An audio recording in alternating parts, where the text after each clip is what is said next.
యుద్ధం మొదలై మూడో రోజుకి భీష్ముడి ఆగ్రహం చరమ స్థాయికి చేరింది.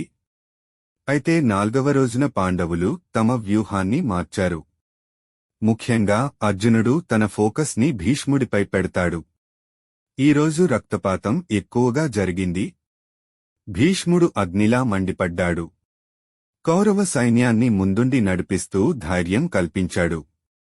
అశ్వత్థామ, కృతవర్మ, భూరిశ్రవ, కృపాచార్యులు కూడా యుద్ధంలో ప్రవేశించారు. అర్జునుడు ద్రౌపది పుత్రులను రక్షించేందుకు ముందుకు వచ్చాడు.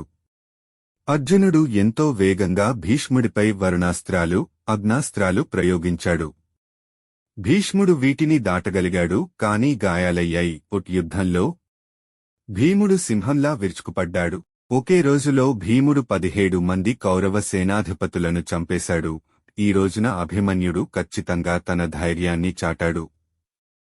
అతని శౌర్యం పాండవుల సైన్యంలో ఉత్తేజాన్ని నింపింది. సూర్యుడు అస్తమించటం వలన యుద్ధం ఆగింది. 4వ రోజు ముగిసేసరికి కౌరవ సైన్యంలో చాలామంది సైనికులు మరణించారు. భీష్ముడికి కూడా ఈరోజు నుదిటిపై బాణం తగిలింది. అయినా ఆయన ధైర్యాన్ని కోల్పోలేదు.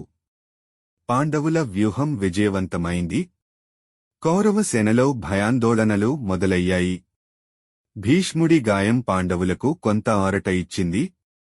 ఈరోజు మహాభారతం యొక్క అసలు అర్థాన్ని గుర్తుచేస్తుంది. ధర్మం కోసం జరిగే పోరాటం, ధైర్యం, వ్యూహం మరియు త్యాగం. మీకు ఈ వీడియో నచ్చితే లైక్ చేయండి, మీ మిత్రులతో షేర్ చేయండి. ఇంకా ఇటువంటి వీడియోల కోసం మా ఛానల్ను సబ్స్క్రైబ్ చేయండి. మీరు చూసినందుకు ధన్యవాదాలు.